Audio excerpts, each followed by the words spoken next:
आज सभागृहामध्ये मंत्री नाहीत म्हणून बराच गदारोळ झालेला आहे आणि विरोधकांचं असं म्हणणं आहे, आमदारांचं असं म्हणणं आहे की जर मंत्रीच नसतील तर उत्तर कोण देणार? पावसाळी अधिवेशन चालू आहे आणि या अधिवेशनामध्ये अनेक आमदारांचे, विरोधी पक्षांचे, आमदारांचे, सत्ताधाऱ्यांचे सर्वांचे प्रश्न असतात आणि या प्रश्नाला उत्तर देणे हे सरकारला बंधनकारक असतं. म्हणून हे उत्तर देण्यासाठी मंत्रिमंडळातील अनेक मंत्री उपस्थित असतात. काही मंत्री काही अतिमहत्त्वाचं कारण असलं तर अनुपस्थित राहायचं जर असेल तर संसदीय कार्यमंत्री आणि मुख्यमंत्री यांना आम्ही पत्र देत असतो. आता पाऊस चालू आहे, काही ठिकाणी अनेक प्रकारचे अपघात घडलेले आहेत आणि तरी या अधिवेशनामध्ये उत्तर देण्याची सर्वस्वी जबाबदारी हा गटनेता म्हणून किंवा मुख्यमंत्री म्हणून देवेंद्र फडणवीस साहेब घेत असतात आणि योग्य तो मंत्री त्या संदर्भात उत्तर देत असतो. म्हणून सरकारच्या मार्फत ज्याही मंत्र्यांनी उत्तर दिलं असेल ते सरकारचं मत असतं. याचा अर्थ असा होत नाही की विरोधीच्या आमदाराच्या प्रश्नाला उत्तर मिळत नाही म्हणून आता आपल्याकडे काही प्रश्न उपस्थित नाहीत म्हणून त्यांनी गदारोळ करणं आणि मंत्री उपस्थित नाही असं कारण दाखवणं हे योग्य नाही. जर उत्तर मिळत नसेल तर निश्चित विरोधी पक्षाच्या आमदारांनी सभापतीला असेल, अध्यक्षाला असेल जाब विचारता येतो आणि ते माध्यम त्यांना अवेलेबल आहेत. उद्धव ठाकरे 12:30 वाजता पत्रकार परिषद घेऊन रामरक्षा आंदोलनाची घोषणा करणार आहेत. राम मंदिर दान घोटाळा प्रकरणी ठाकरेंची शिवसेना आक्रमक झाल्याचं पाहायला मिळतं. आता उभाटाकडे काही कार्यक्रम राहिले नाही का? एवढा पक्षाची इकडची वाताहत झालेली आहे, झाला दौरा झाला, आता त्यांनी राम मंदिराचा त्याच्या हातात घेत आहेत. घ्या ना, निश्चित घ्या, पण एकदा जाऊन तिथं भेट तर द्या. ते राम मंदिर कसं आहे ते एकदा पाहतं खरं. तेथील झालेल्या भ्रष्टाचाराला कोणीही त्याचं पाठराखण करणार नाही, त्या चोरीचं कोणी समर्थन करणार नाही. परंतु आम्हाला सगळ्यात जास्त चिंता असं तर समजण्याचं सुद्धा काही कारण नाही.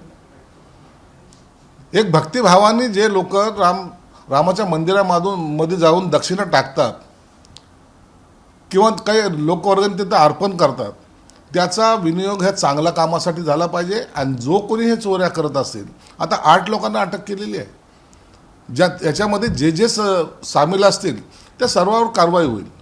परंतु आता त्याचा इश्यू करून काही कारण आपण राजकीय काहीतरी मोठं घडवतोय असा जो आभास निर्माण करायचा प्रयत्न उभाटाचे लोक करतात, मला वाटतं हे योग्य नाही आहे. त्यांनी जाऊन स्वतः त्या माध्यमातून रामाचं दर्शनही होईल आणि त्यांना एक जे काही चाललंय रामाला जर प्रार्थना केली तर पक्षातही काहीतरी घडेल.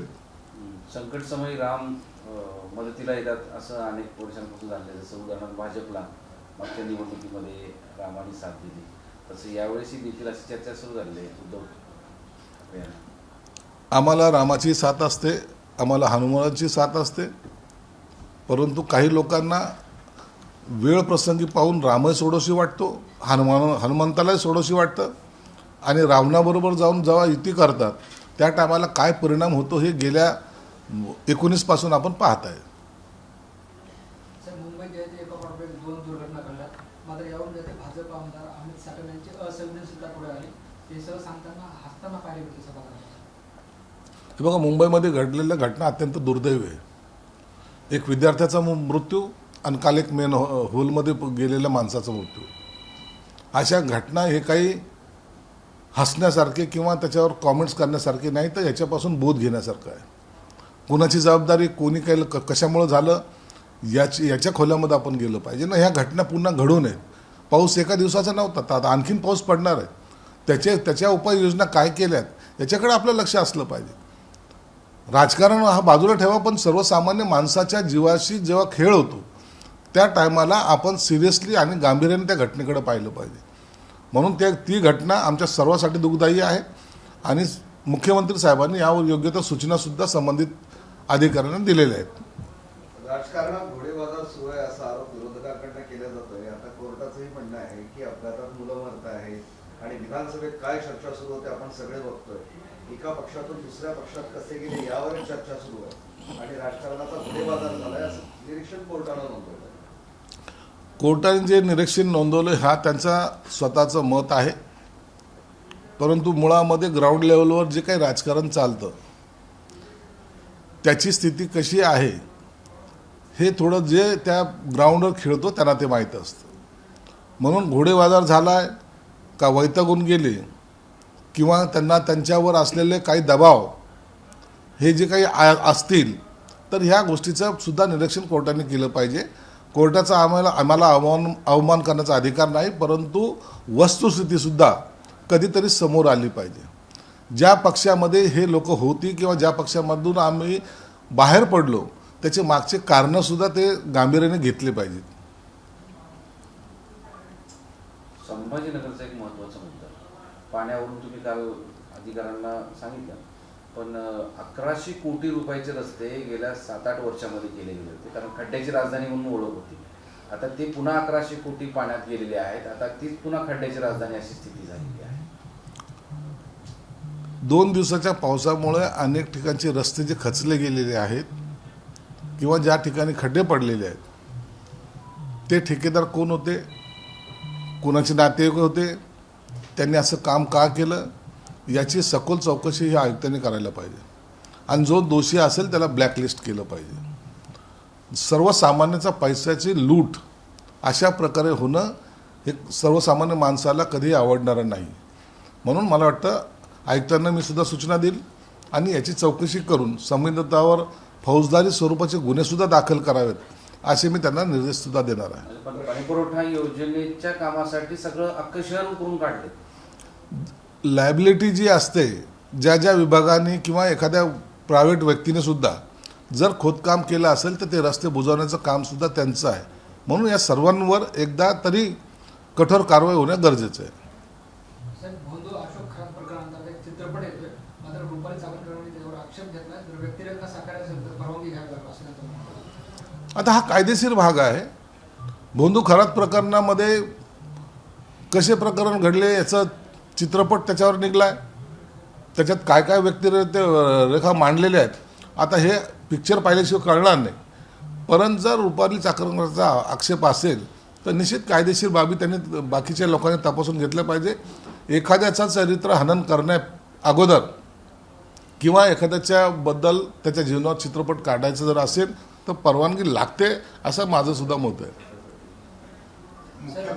मुख्यमंत्री म्हणून फडणवीसांचं हे शेवटचं अधिवेशन आहे. आदित्य ठाकरेंची प्रतिक्रिया. आदित्य ठाकरेला काय माहिती आहे? शेवटचं अधिवेशन आहे का आणखीन अधिवेशन चालणार आहेत? मग शेवटच्या अधिवेशनानंतर मुख्यमंत्र्यांचं काय भूमिका काय असणार आहे? आदित्य ठाकरेंना आता संजय राऊत सारखे हेडलाईन देण्याची सवय झालेली आहे आणि त्याचा परिणाम आमच्यावर होणार नाही. महायुती ही भक्कम आहे. सर, तुमच्या पक्षामध्ये आता अंतर्गत निवडणुका पदाधिकारी निवडण्यासाठी घेणार अशा पद्धतीची माहिती पुढे येते अशी चर्चा सुरू आहे. काय सत्य आहे?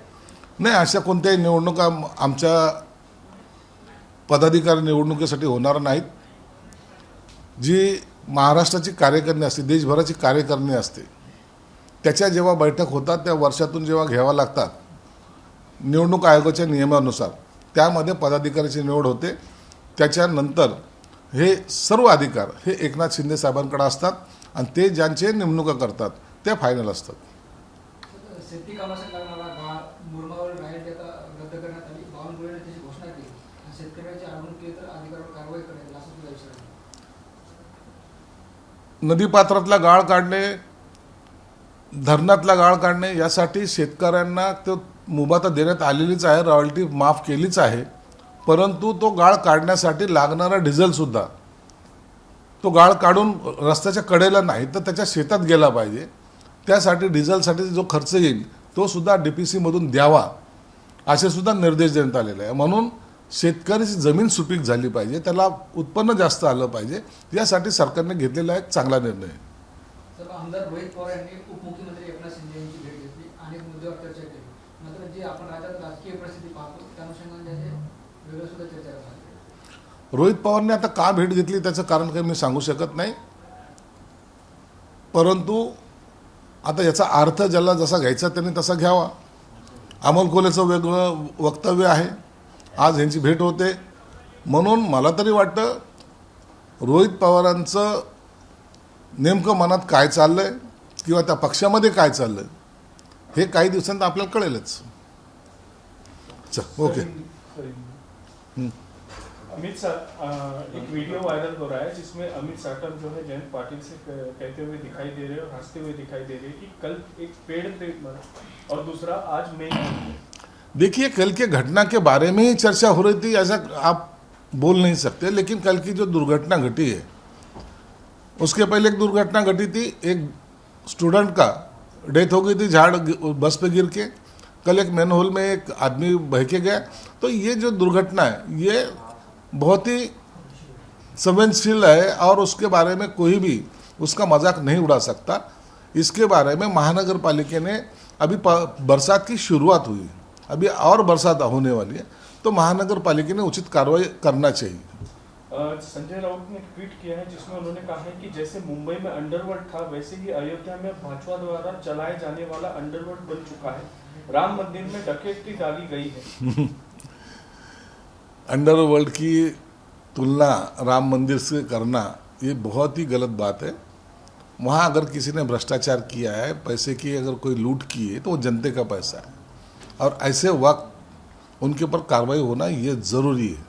वो कोई भी हो, लोगों के भावना के साथ खिलवाड़ करना या तो उनके आस्था को ठेस पहुंचाने वाली कोई भी घटना होना ये उचित बात नहीं है. इसलिए सरकार उनके ऊपर कार्रवाई करेगी. 8 लोगों को अरेस्ट किया गया है और बाकी की जो है उनको भी सरकार अरेस्ट जरूर करेगी. हाईकोर्ट की मुंबई हाईकोर्ट की ओर से कहा गया है कि मुंबई हाईकोर्ट ने जो कहा है कि घोड़े बाजार हो रहा है, कई लोग बेचे जा रहे हैं या तो गलत खटले उनके ऊपर दाखिल किए जा रहे हैं, वो उनका निरीक्षण है. लेकिन हकीकत कुछ लोग पार्टियों के नेताओं से परेशान होकर पार्टी छोड़ रहे, ये भी हकीकत है. ये शायद उनके सामने आई नहीं है. सर एक विषय असा आहे की जिल्हा मध्यवर्ती बँक जिल्हा मध्यवर्ती बँकेमध्ये अंबादास दानवे तुमच्या पॅनलमध्ये आहे, त्यावरून राज्यभरामध्ये चर्चा सुरू झालेल्या आहेत. त्याच्याच पक्षाकडून त्यांच्यावरती टीका होतीये. दुसऱ्या बाजूला तुम्ही जे ऑपरेशन सध्या सुरू आहे एकंदरीत वातावरण सर्व संभ्रमाचं होत आहे. सहकार क्षेत्रामध्ये काम करत असताना सर्वांनी बरोबर काम केलं पाहिजे.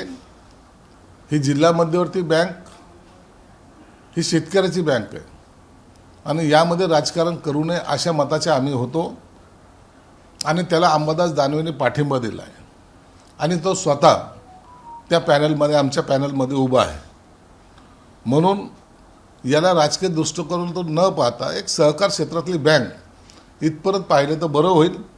परंतु तरी भविष्यामध्ये असाच जर एकमेकाच्या हातात हात घेतला तर मला वाटतं आपल्या ह्या सगळ्या राजकारणाला एक चांगली दिशासुद्धा मिळू शकते. म्हणून अंबादासने एक चांगला निर्णय घेतला आहे. ही सुरुवात आहे, भविष्यातही त्यांनी एक राहावं अशी आमची सुद्धा अपेक्षा आहे. सर हाईकोर्ट ने ये भी कहा है कि सभी नागरिकों को भारत सरकार का गुलाम बनाया जा रहा है. वे विरोध प्रदर्शन नहीं कर सकते, आंदोलन भी नहीं कर सकते. ऐसी कोई घटना घटी तो हाईकोर्ट है, उनको पूरा पावर है. कोई गलत खटले दाखिल कर रहा है या तो कोई गलत प्रेशराइज कर रहा है तो हाईकोर्ट उनको बुला के समझ भी दे सकती है और उनके ऊपर कार्रवाई भी कर सकती है.